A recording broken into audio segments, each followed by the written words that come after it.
public opinion and the domestic politics of foreign policy. And today he's going to talk to us about cycle of suffering, why military retaliation provokes rather than deters. So, thanks. All right, thank you everyone for coming and for the kind introduction. So today I'm going to present part of my dissertation research on revenge dynamics in international conflict. So there are two questions I hope to answer today. The first is, does military retaliation deter or provoke, as the title suggests? And the second is a sort of a second order question on, is individual level support for the retaliation, military retaliation of the state driven by a deterrence concern or revenge motive? So as a preview of my argument, this is the argument I hope to put forth today. First, I want to argue that retaliation usually provokes the adversary rather than deterring them. And the second is that individual level preference for retaliation tend to be driven by revenge concern rather than deterrence. So I'll proceed in four parts, starting with a motivating example to sort of illustrate why the existing deterrence model explanation for military retaliation falls short and why potentially revenge explanation provide a better explanation, at least in some of the cases. And second, I will provide a very brief literature review on the debate between spiral and deterrence model and how a theory of revenge is able to intervene in this long-standing discussion in the international security literature. And then I will present some correlational analysis based on historical conflict data of militarized interstate dispute between 1816 and 2010, not really as a test of my argument, but more as a empirical motivation to see this pattern of revenge seem to exist in the real world. And in the end, I will present a survey experiment where I used to test my theory causally. Let me start with this motivating example of why states sometimes engage in military retaliation and sometimes refrain from doing so, even in otherwise similar situations. Since 2009, especially since the assassination of the IRGC General Qasem Soleimani, Iran and its proxy has been launching hundreds of missiles and drone attacks on US bases and convoys throughout the Middle East. The US has not only refrained from retaliating against most of these attacks, sometimes the US government does not even acknowledge that these attacks happened when asked by journalists. An exception, however, is after an attack on a US military outpost known as Tower 22 in early 2024, the US actually engaged in extensive retaliatory action against Iran and its proxies, launching over 125 airstrikes against 85 targets across the region. So why do most Iranian attacks, when an answer, the Tower 22 attack, received such a significant military retaliation?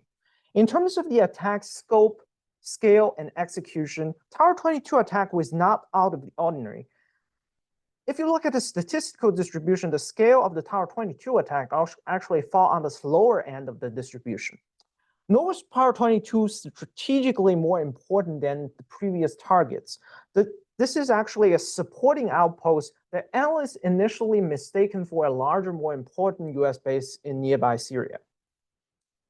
What's actually difference between this case and previous incidents of Iranian attack is that when the attack occurs, the US troops at Tower 22 mistakenly identify the incoming Iranian drones for returning US ones. This allows the attack to go through and inflict a much higher level of casualty than previous incidents.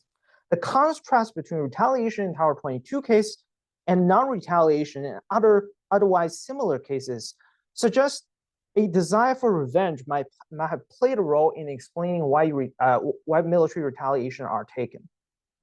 The comparison is particularly revealing because in the Tower 22 case, the high level of casualty occurred accidentally due to human mistakes, so it's exogenous to the capability and intention of Iran and its proxies.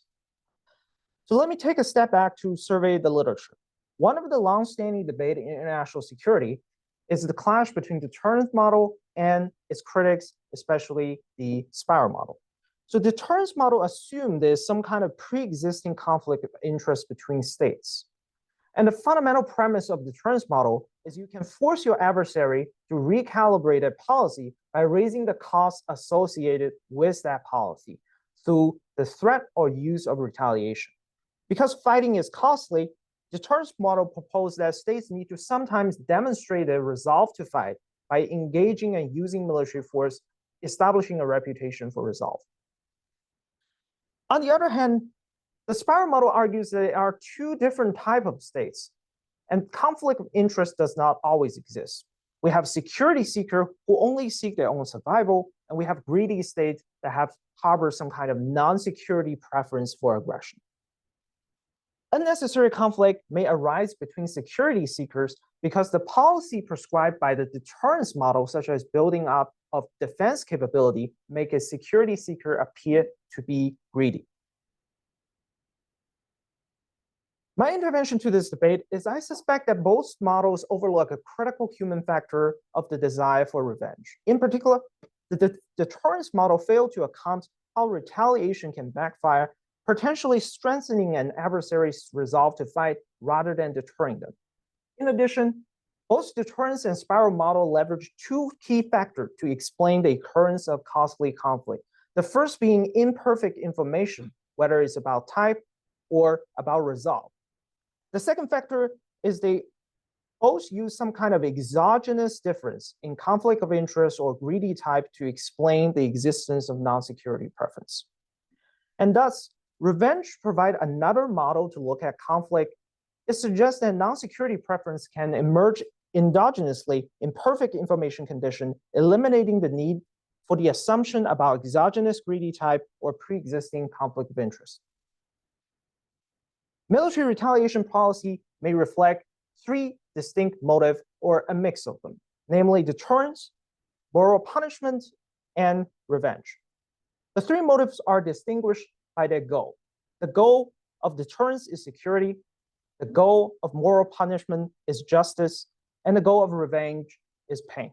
Thus, I define desire for revenge as individual preference for retaliation solely aimed to inflict suffering per se, without any security objective. Deterrence is forward-looking, aiming to shame adversary behavior in the future. Revenge, on the other hand, is backward-looking, trying to respond to some kind of adversary behavior in the past. This deterrence is instrumentally motivated. So it's trying to use retaliation as a means to achieve a security end, whereas revenge is intrinsically motivated. So even if retaliation doesn't serve any security purpose or counterproductive, individual may still support retaliation. Moral reprisal, on the other hand, is driven by the logic of appropriateness, a belief that wrongdoer deserve to be punished. This motive encompasses both altruistic desire to enforce social norm and the instrumental motive of deterring future norm violation. In the existing literature, notably works by Lieberman and Stein, tend to conceptualize moral punishment as a dispositional trait vary by individual and society. So according to the existing theory, there are some individual in society that place greater value on punishing wrongdoers. To illustrate the logic of revenge, let's consider this example from daily life. After bumping into an inanimate object like a table, humans often feel the urge to strike back, with the intensity of this urge proportional to the pain we experience in the first place.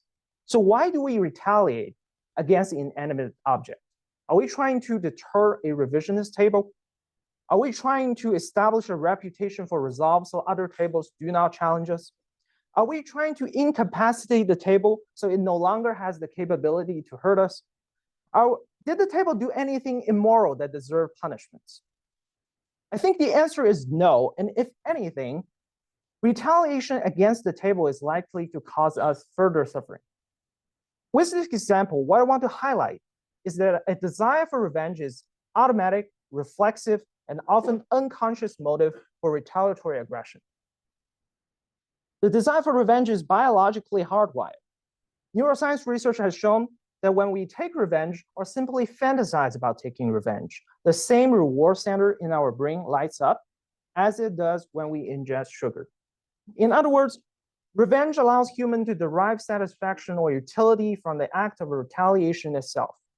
My theory is that the same psychological process can help explain why public support retaliation in interstate conflict. My theory is that the primary situational cause of revenge motive is the magnitude of in-group suffering. In the IR context, the most relevant in-group would be one's own state. Thus, my prediction is that the more one's own country suffered in terms of human life lost in a crisis, the more likely the public within that state will desire revenge against the adversary, which essentially flips the standard rationalist assumptions about how human beings react to cause of conflict. In terms of causal mechanism, I expect individual to compare the suffering of in-group and out-group that occurred in conflict. And if they believe the in-group has suffered more, there will be a more intense desire for revenge. And based on existing literature on emotions, I also expect other emotions, particularly anger, to be a mediator of revenge motive as well. To make my theory more concrete, I'll offer some example of public desire for revenge and why it matters for foreign policy outcomes. We have numerous examples of mass public deriving satisfaction from their government's military retaliation. In the first image on top, we have the Selgrad cinema. This is an Israeli border village near Gaza, where locals gather to watch IDF bombing of Gaza in retaliation for Hamas rocket attacks in the past. And in the most recent round of conflict, the village has grown into a full-blown tourist site with tour buses and tour groups from all over the country to watch and enjoy the destruction of Gaza. In the second image is a poster of the 2019 Indian film Uri, the Surgical Strike. So this movie dramatized the Indian Army's 2016 retaliation against Pakistani militants across the line of control. This revenge story became one of the most highest grossing films in Indian history. Naturally, the next question becomes, why do individual desire for revenge matter, especially at the public level for international relations? I think there are two pathways for aggregation. First, decision makers operate in the shadow of public opinion. Much has been said about 9/11 and how Bush administration's policy in the war on terror to some extent are influenced by US public desire for revenge, which I do not need to belabor. But we do have plenty of other historical cases as well. One of the most instructive one being the Spanish-American War of 1898, in which President McKinley, a dovish leader, was pushed into starting a war against Spain by vengeful public opinion following the explosion of the USS Maine in Havana. A second pathway of aggregation is that decision makers themselves may be revenge motivated, taking military action accordingly, as shown in recent case of Israeli war against the Hamas in Gaza, where Israeli elites often explicitly cite revenge as justification for the use of force. Even though, as Lowenheim and Hyman point out, elites are often more sophisticated in coming up with deterrence or other security rationalization, even when they desire revenge themselves. So how do we test this theory empirically? A natural starting point is to look at historical pattern of international conflict. So here I will briefly present a correlational analysis of militarized interstate dispute between 1816 and 2010. The unit of analysis here is directed idea in which state 1 is the potential defender and state 2 is the potential challenger. I estimate two sets of logistic model. In the first set of model, I use past suffering experienced by state 1, the defender, as the independent variable, and the subsequent retaliation against the state in the dyad as the outcome variable. So at the most basic level, deterrence logic or rational model more generally would suggest that higher level of past suffering should discourage a state from engaging in retaliation, since the high casualty would signal both high cost of war and potential military weakness of state 1. But the logical revenge would suggest the high cost and suffering in the past should encourage the state to retaliate more forcefully, seeking revenge. The second set of model use past retaliation of state 1 as an independent variable to predict whether state 2 in the dyad engages new challenge against state 1. So according to the deterrence and reputation for resolve literature, a state that has stand firm and fought back in past crises should be able to deter the same adversary from launching new challenge. Whereas revenge logic suggests retaliation may set off a revenge cycle in which state 2 is given a psychological incentive to wage new challenge against state 1. Both sets model includes control for some obvious potential confunders, such as territorial dispute, the level of past conflict, and country affix effect. Since I'm only using the large N analysis as an empirical motivation and not a test, I will not get into too much detail about robustness. The first pattern I find is that the level of suffering state one has experienced in the past conflict significantly increased the likelihood of retaliation against the same adversary. So this is first pattern is shown in the left graph of the first variable. The second set of model shown in the right plot suggests rather than deterring an adversary, retaliation has a positive association with state two launching new challenge against state one. Now let me tear apart my own observational result and explain why I opt to test my theory using a survey experiment instead. There are numerous and obvious methodological limitations of relying on correlational evidence, making the result very difficult to interpret. So for example, while the model accounts for stakes such as territorial dispute, potentially omitted variables such as intangible stake of crisis could simultaneously explain why state is willing to incur casualty and why they are willing to engage in subsequent use of force. Second, as pointed out in Fioran 2002, the absence of a deterrence effect from retaliation could be interpreted as a result of strategic selection. As crises escalate into lethal level, unresolved challenger gradually withdraw from confrontation. So in these cases of militarized interstate disputes, we may only observe the interaction of highly resolved actors. Therefore, it's exactly in these cases we should expect deterrence policy to fail. Next, the positive association between past fatalities and military retaliation can be an empirical equivalent to more elaborate form of reputation building. So a state has suffered a high level of casualty and perceived as weak in the past may have incentive to build up a better reputation for deterrence, so as to explain why they engage in more escalation. And lastly, my theory of revenge is an individual level theory. Individuals have psychological process and states don't. So a test of the theory would need to be at the individual level. Given these methodological challenges, I will test my hypotheses using a survey experiment. The first hypothesis stems from my main prediction linking past suffering with desire for revenge. I will also elaborate more about the other three secondary hypotheses and why are they relevant. My second hypothesis predicts the higher level of outgroup suffering also increase support for retaliation. My theory here is that human uses different heuristics to evaluate the in-group and out-group suffering. They tend to react to their in-group suffering psychologically, but evaluate out-group suffering rationally. Through a rational lens, higher level of out-group suffering can be seen as a sign of adversary military weakness and a higher chance of retaliation success.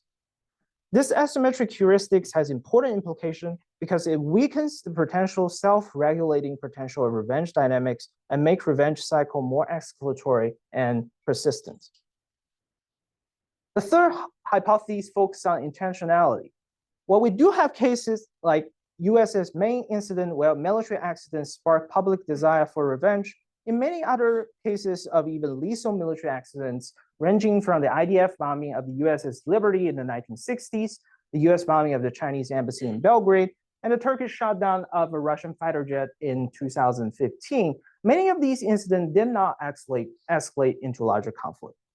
Here, I make the prediction that the USS Maine incident is an exception to the rule. We rarely, if ever, see accidents escalate into full-blown war. If an attack is seen as accidental, it is less likely to trigger public desire for revenge or support for retaliation, even if some subpopulation may have lingering doubt on whether an incident is truly accidental. Lastly, I predict that when in-group is seen as having provoked a crisis, the public tend to shy away from supporting retaliatory measures. On the one hand, unprovoked attack can cast the in-group in the light of an innocent victim, and thus providing moral justification for retaliation, as shown in Roosevelt's Day of Infamy speech when he's trying to cast the US as the innocent victim of unprovoked attack from Japan. My experiment centers around a hypothetical Taiwan Strait crisis in the near future, in which an armed conflict has already broken out between mainland China and Taiwan. China is imposing a blockade on Taiwan and trying to deter the US from intervening in this conflict. The rationale for this scenario is that it provides a realistic context in which the theoretical concept can be varied and provide some policy relevant insight for a possible future contingency of US-China crisis. The study is pre-registered with open science framework. A sample of 3,000 US adults are recruited by Lucid in September 2023. Corresponding to the hypotheses, 4 treatments are used to manipulate crisis attributes. Treatment 1 and treatment 2 manipulates the severity of in-group and out-group suffering with military casualty number. Both of these numbers are put in the context of a missile strike against the target that has 400 people on board. This is an implementation of the embedded natural experiment design proposed by Defoe et al. To maximize information equivalence on target under attack. Treatment 3 manipulates the intentionality behind the attack. China's destroyer in the scenario is either intentionally attacking a US aircraft to enforcing its blockade, or did so accidentally due to mistaken identity. Treatment 4 manipulates whether the crisis is provoked by the US. Here I frame the situation either as the US aircraft put itself in danger by flying over an active war zone, or the US aircraft is flying over international airspace and did nothing to provoke the Chinese. Together, the fully crossed experiments constitute a covariate control design, preventing each treatment from manipulating other variables of interest. For each subject, I use 2 measurements of support for retaliation. The main dependent variable is support for secret retaliation. The secret retaliation scenario is that the US can secretly plan a bomb on a Chinese destroyer. There will appear to be a spontaneous munition explosion, and neither China nor third party will ever find out. The rationale for including the secret retaliation scenario is that this retaliation will be unobservable to either the adversary or third party. So it provides no or minimum deterrent effect or reputational benefit. It allows me to verify whether retaliation support reflects revenge rather than deterrence motive. I also measure support for public retaliation as a point of reference. Here I have the distribution for the public and secret retaliation support, with public in blue and secret in red. Public retaliation support is 5% higher than secret retaliation support. And consistent with design rationale, I find that the difference between the 2 variables is driven by self-reported deterrence concern. It is worth noting that if the retaliation preference were primarily driven by deterrence concern, we should perhaps expect a larger difference between the 2 measures. However, the marginal difference between public and secret retaliation outcome already casts doubt on the idea that deterrence is the primary driver of retaliation preference. One might also raise concern that whether subjects would believe the secret retaliation scenario and indeed perceive it as a secret. One might be concerned that the subjects may think, although it appears to be secret, either China or third party can make the inference that the US is behind the explosion. Therefore, the secret retaliation could nonetheless provide some kind of deterrence or reputational benefit. I'll return to this question later in the presentation and show why it is unlikely in my mediation analysis. And I can also kind of preview that even if we exclude those subjects who believe secret retaliation has some kind of deterrence effect, the result of the experiment persists. So here are the experiment results. For public retaliation, all 4 treatment has significant effect consistent with my 4 hypotheses. In-group and out-group suffering both increase support for retaliation, whereas accidents and in-group provocation treatment reduces support for retaliation. In terms of magnitude, if we convert a 5-point scale of the outcome variable into a binary outcome, the in-group suffering treatment increased public support for retaliation for about 13%, from around 55% to 68%. For secret retaliation, the positive effect of the in-group suffering remains significant. even when there is minimal or no deterrent or reputational benefit. One thing worth noting is the discrepancy between a discrepancy of effect of in-group provocation between public and secret outcome, as it seems to suggest that the public care about morality of retaliation only when the retaliation is observable to the international community, but when the retaliation is unobservable, they no longer care about the moral aspect of it. Before moving on to mediation analysis, let me briefly visit the potential mechanisms of the treatment effects. My theory is going to focus on two mechanisms of revenge motive: imbalance of suffering and anger. This mediation graph presents three quantities from top to bottom. We have indirect effect on top, direct effect in the middle, and the total effect at bottom. And what's of interest in each of this graph is the first indirect effect quantity on top. I find in the imbalance of suffering, by which I mean subjects are making comparison of who has suffered more, the US or China, to be a mediator for both in-group and out-group suffering treatments. When the treatment makes subjects think the US suffered more than China, they're more willing to engage in retaliation. But when adversary suffering treatment make US subjects think China has suffered more, they're less likely to support further retaliation. Moving on to the mechanism, here are three. This is the mediation analysis for anger. So this is consistent with the existing literature. I do find anger to be a statistically significant mediator for the in-group suffering treatment. So the magnitude of effect is somewhat modest. And additionally, I do not find significant mediation effect for humiliation.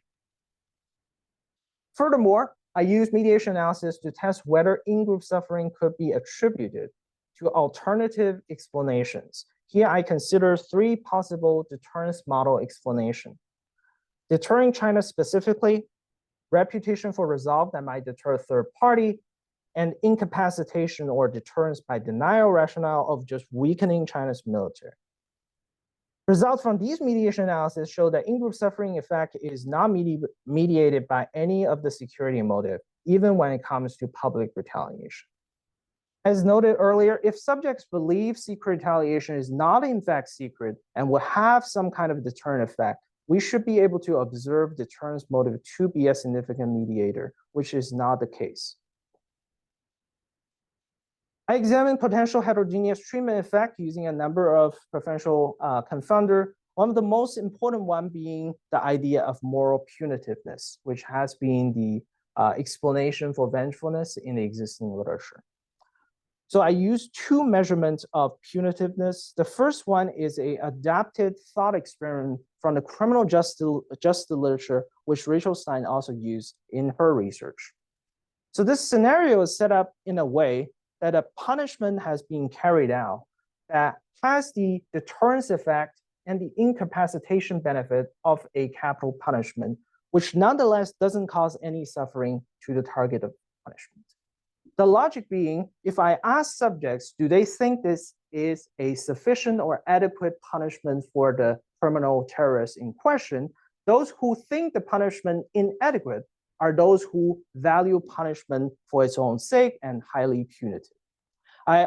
To compare with existing literature, I also use a more conventional proxy for punitiveness, which is the individual support for death penalty against serious crime. However, I do not find moderating effect of either measurement on any of my treatments, which perhaps suggests this revenge story is more, I identify here is more situational than dispositional. I also assessed other potential heterogeneous treatment effects, including punitive, including hawkishness, empathy, strategic empathy, hostility towards China, partisanship in terms of Democrats, Republican, liberal, conservative, Southern respondents, and Southern white respondents. And as a rule, I do not find significant moderation effect for most of these variables. The only two exceptions being people who consider China as an enemy of the United States pre-treatment have a backlash effect against the accident treatment. So even in accidental military, in a military accident, they're more willing to retaliate. as well as southern respondents exhibit a backlash effect against in-group provocation. So when you describe US as having provoked the incident, southern respondents are more willing to retaliate, which is the reverse of the general pattern. So to conclude, the green pathway is supported by empirical evidence. In-group suffering is identified as a main situational cause for the desire for revenge at the individual level. On the other hand, I do not find the support for the theory of moral punitiveness or the security mechanisms of retaliation. In terms of theoretical contribution, this project hopes to offer several insights. First, I hope to present a new model of endogenous emergence of conflict cycle under perfect information. Second, by highlighting the vicious cycle of revenge, my theory provides a psychological explanation for the onset and persistence of international rivalry. And third, revenge introduced a countervailing dynamics to the prevailing or canonical model about casualty sensitivity or casualty aversion in the public opinion literature. Beyond theoretical relevance, revenge dynamics have significant real-world policy implication as well. So if we fail to understand a theory of revenge, if we fail to understand the revenge dynamics in international conflict, we risk underestimating how policy of deterrence can strengthen adversary desire to fight, which lead to a systematic underestimation of the cost and duration of armed conflict. We also risk neglecting a major cause of significant war, where vengeful public can select the revanchist leader into office and subsequently engage in international conflict. And third, revenge has important implications for crisis and escalation management as well. Whereas the deterrence theory suggests proportional and decisive military response to a security challenge, a theory of revenge suggests a deliberately limited military response might be more optimal in terms of avoiding a revenge cycle. And lastly, revenge helps us understand why military forces and actors uses violence against civilians even when there is no or minimum strategic benefit. So in the subsequent chapter of my dissertation, I will show that concern about adversary revenge can prompt preference for foreign policy restraint. I'll also show that desire for revenge shaped the choice of military strategy when civilian targets are involved in conflict. To convert the dissertation into a book project, I hope to add two extensions, one on how revenge shaped crisis and escalation management, and the second one I hope to carry out is to study how revenge logic can be applied to the nuclear domain. A potential case study involves explaining the Soviet development of the automatic nuclear retaliation system, commonly known as the dead hand. While this system is usually seen as an effort to establish assured deterrence against the West, the system is not disclosed by the Russian government until 1999. So deterrent theory sort of break down in this case, and I'm hoping to see whether revenge can provide an explanation for this case as well. So that concludes my talk. Thank you for coming. Looking forward to your comments and questions.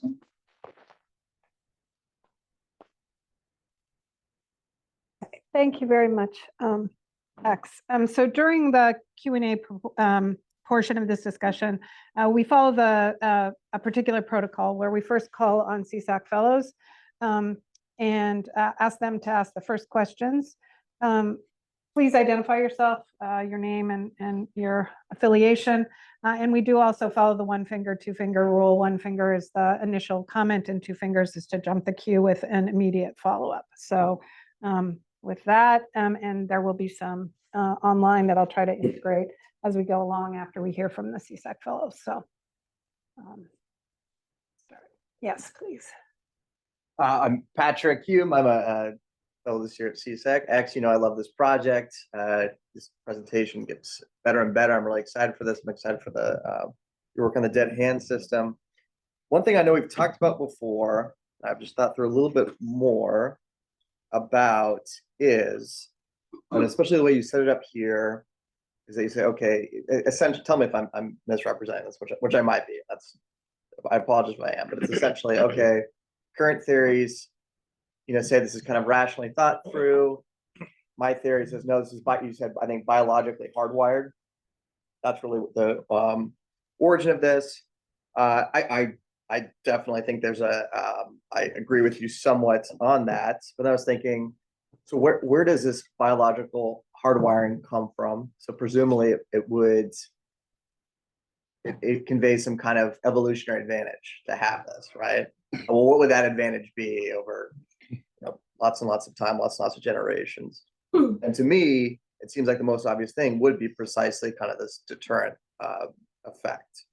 Is that a problem for your theory? I don't know, but how do you, I know I've bugged you about this before, how do you kind of respond to that critique? Just to say, yeah, you're right, it's biologic hardwired, but the hardwiring comes from this deterrence. Thank you. All right, thank you for the question. So the question is whether this essentially whether this biological hardwiring of revenge dynamics serves some evolutionary purpose, right? So I think it absolutely does. So in terms of the evolutionary process, either biologically or even if you look at a shorter time horizon in terms of socially, when you see a greater threat environment, individual and society tend to develop either an instinct or a cultural of engaging in revenge. So I do think evolutionarily, the function of it is to serve some kind of deterrence benefit, right? So I think in terms of biological hardwiring, essentially revenge is a double-edged sword.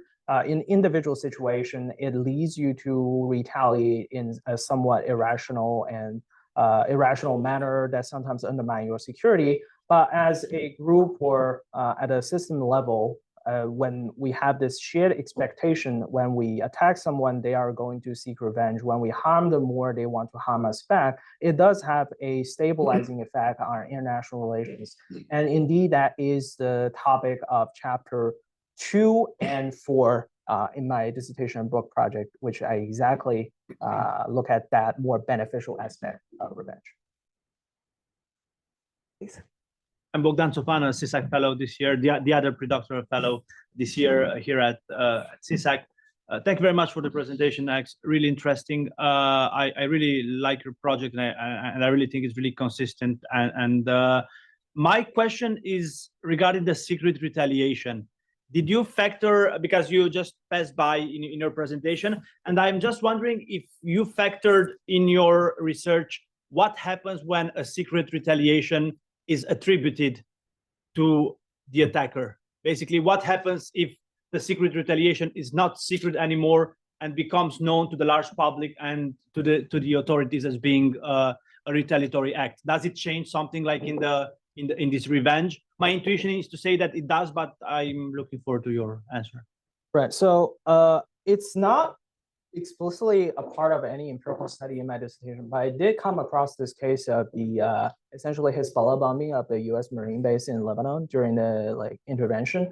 So the attack was carried out in a way that essentially in the early days, Hezbollah always uses all sorts of proxy and fake organization to carry out these attacks, like all the oppressed people in the world organization, something like that.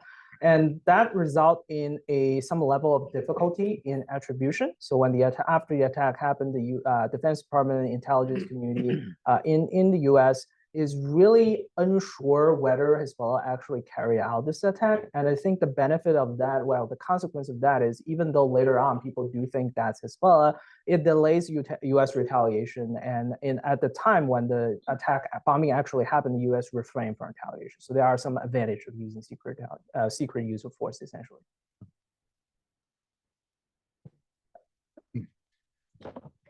So Mike Matt, National Defense Fellow. Love the presentation. Thinking of the image at the table, we stub your toe on the table and the retaliation immediately there.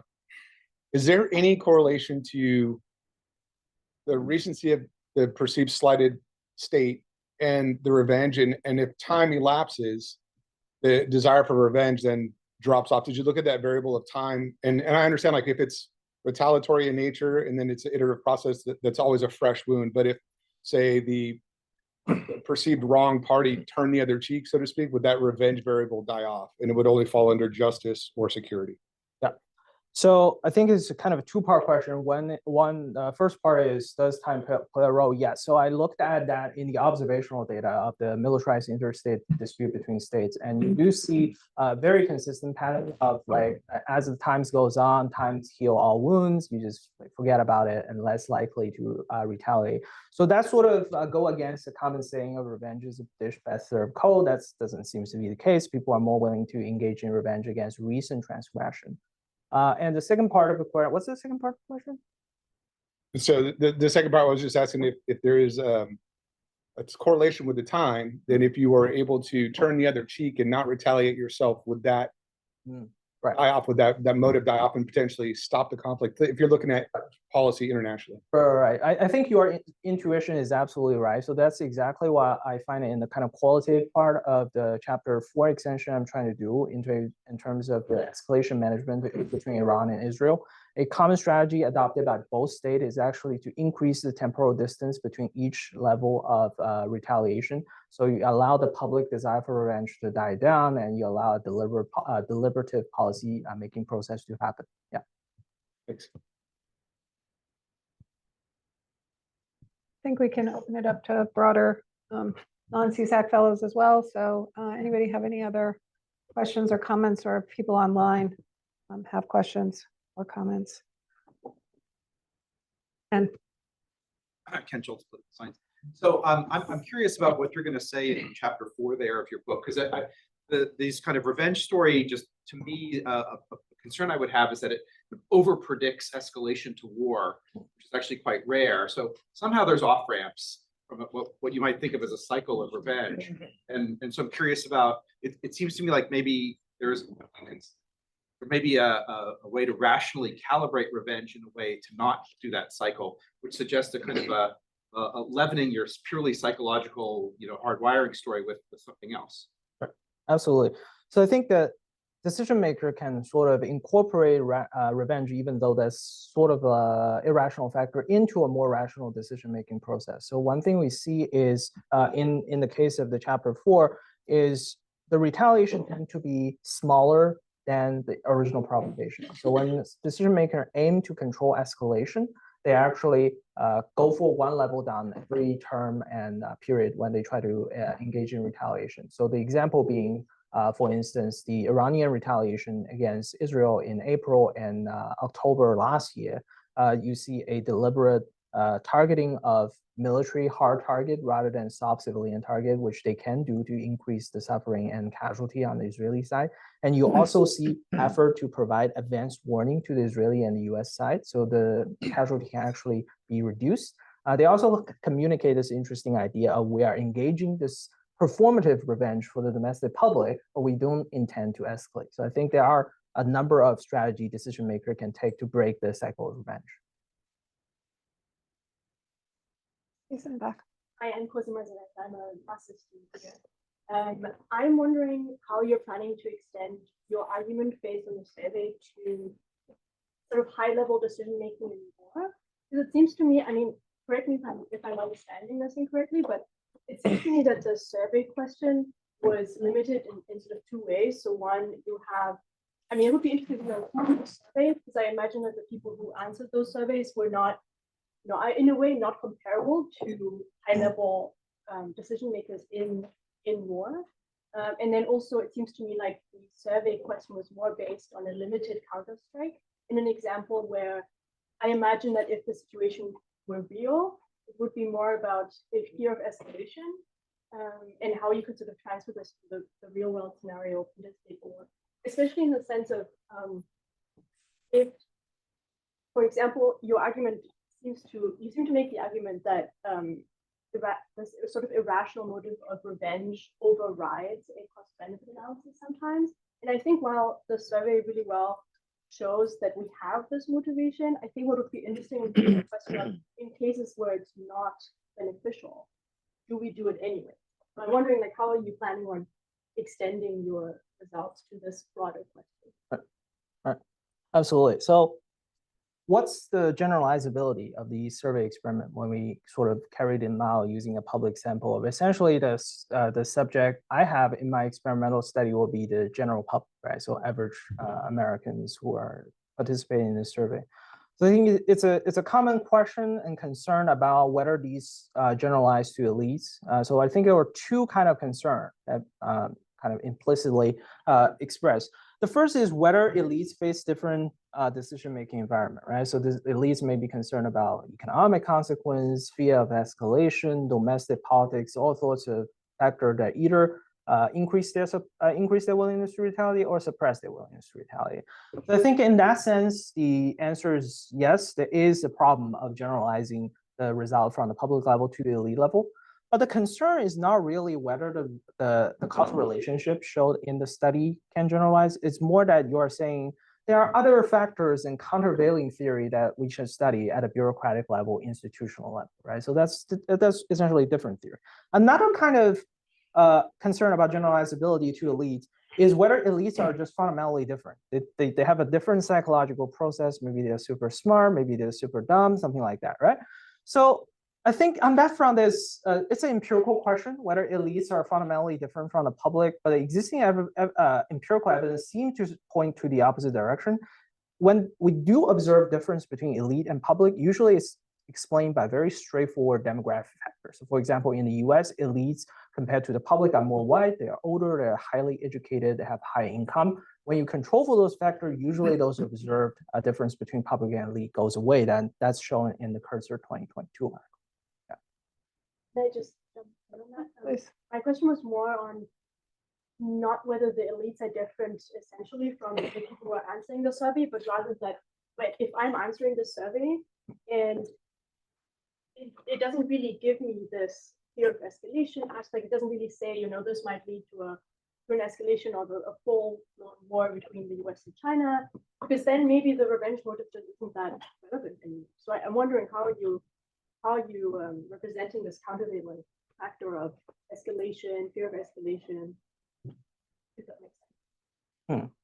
Right. So in terms of whether, so it's like the obvious limitation is a hypothetical scenario, right? So to what extent it can simulate a real world scenario where the world is essentially on the edge of global conflict, like a Cuban Missile Crisis type of situation, there are definitely limitations of how much the result can generalize, right? So in that sense, the goal of the study is not essentially acting as a simulation of a future hypothetical scenario, but rather a kind of theoretical study on if we change this variable, how would public preference change? Okay.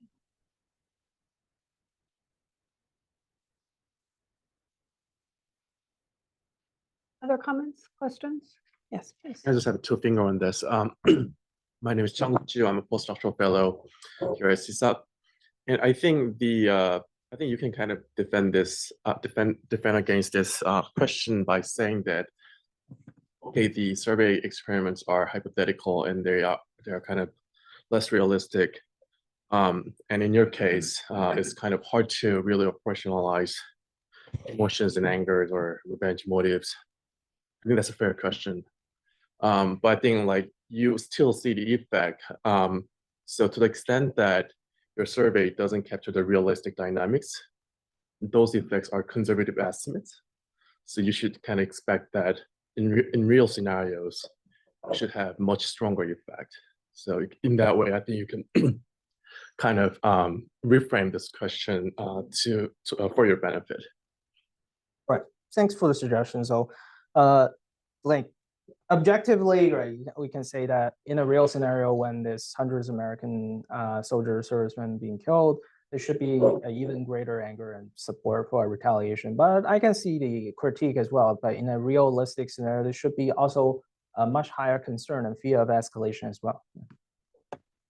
I'll just add on to that. You know, there's another way you can look at it, but it involves doing it as a lab experiment and not an online experiment, which is you can do a mood manipulation and induce anger in people and see if it affects the response. I mean, that's how I would do it. And, you know, there's lots of existing protocols for how you induce anger. Yes, please. Yeah, I'd like to take another take at the public versus elite. I'm a psychologist. I'm quite sympathetic to doing these kinds of experiments. For me, the issue, I mean, there's one issue, which is are your respondents analogs to elites? And, we can argue about ways in which they aren't.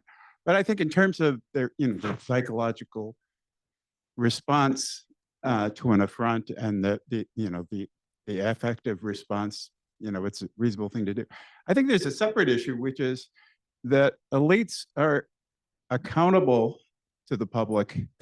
Your respondents aren't really accountable to some other constituency, and that's one key element that I wonder if you're capturing.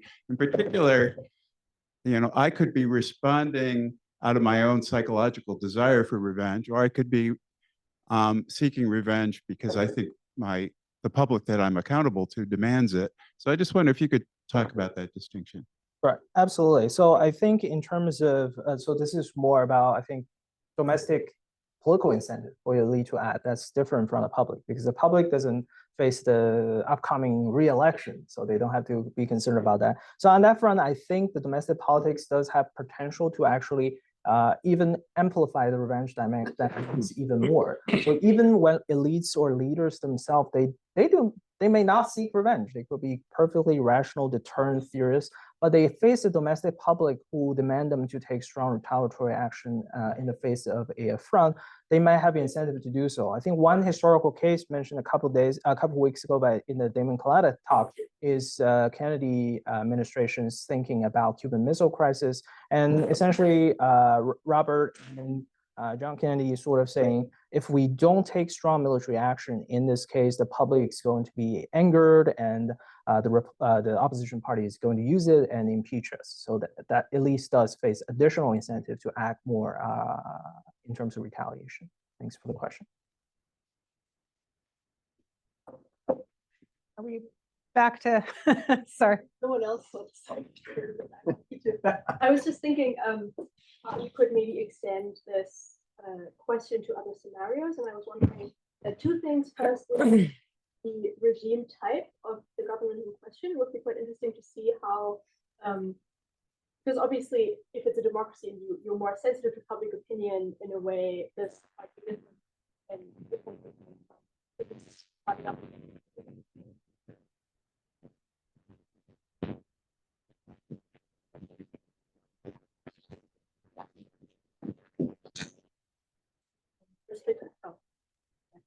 It seems that your question is restricted to interstate disputes. Yeah, it's on. Okay.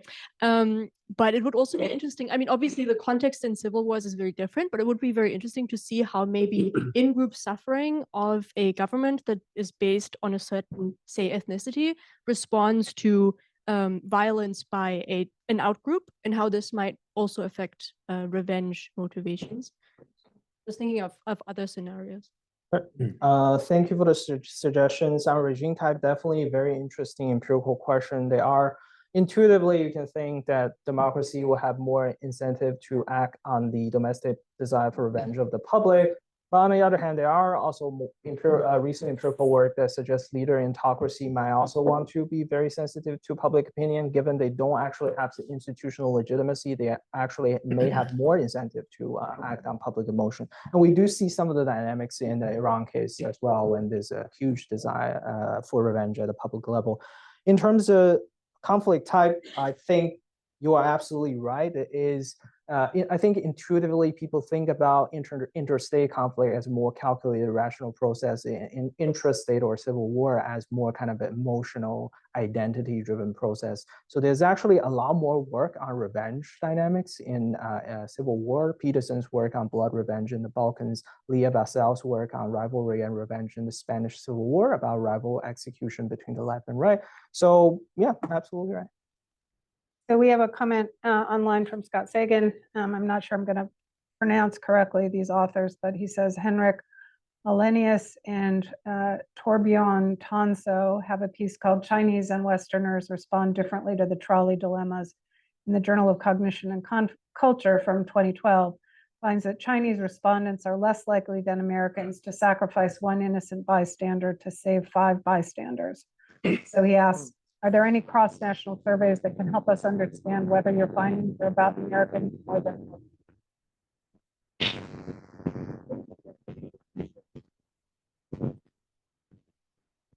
The existing, so I have to kind of draw on the existing literature because my project is not directly on cross-cultural validation of the theory, but based on existing work, the most common way is definitely to look at vengefulness measured in terms of cross-national support or retention of death penalty, and the argument being the country that retained death penalty for longer are more vengeful. So I think the inference essentially is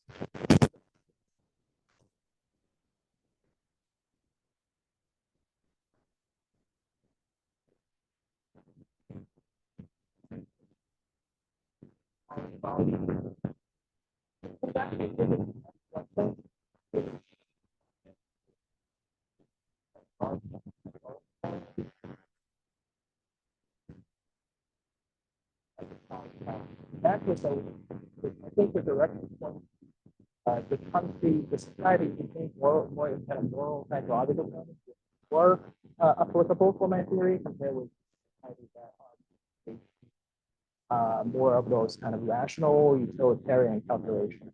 In that case, I think the inference would be the result I find among the U.S. public would be somewhat a conservative estimate of the effect. I said a real quick idea. I think we've mentioned before, but just before I forget, on so the way you set it up is kind of like sort of like rational choice versus psychology. I think there's an interesting way, and that makes sense to a large extent. I understand why you did that.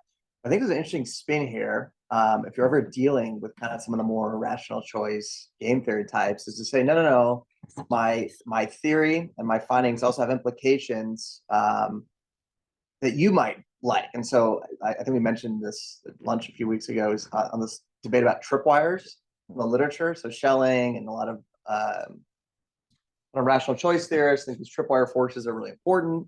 And then recent kind of survey experiments are saying that, no, maybe they're not. Your theory here is saying, no, I'm going to take a psychological tack, but in a sense, its implications is saying that these rational choice scholars are actually onto something.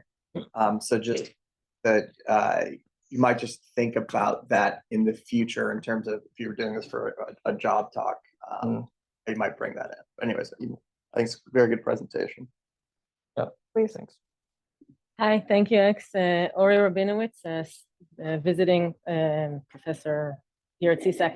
My question to you is, can you give us your estimation about the variation between different strategic cultures or national cultures regarding the placement of revenge? I assume, just being non-American, being from Israel, that different cultures treat revenge differently. So what's your estimation about that? I think in terms of cultural, the field like cultural psychology or cultural geography, there are some idea that some society are potentially more permissive in terms of revenge, in terms of societal norm, and other society are less permissive of revenge, at least in the kind of interpersonal context. I think the pattern they find there is the society that are more religious, following Abrahamic religion, tend to be falling on the side of more permissive and supportive revenge, and the non kind of Abrahamic society tend to be lower on that scale. But I can definitely look into that front as well. Other comments, questions? Doesn't appear to be any online. Okay, so do you have any final thoughts, comments you want to share? Well, thank you very Consensus? much for the Okay. comments and questions. Thank you all very much.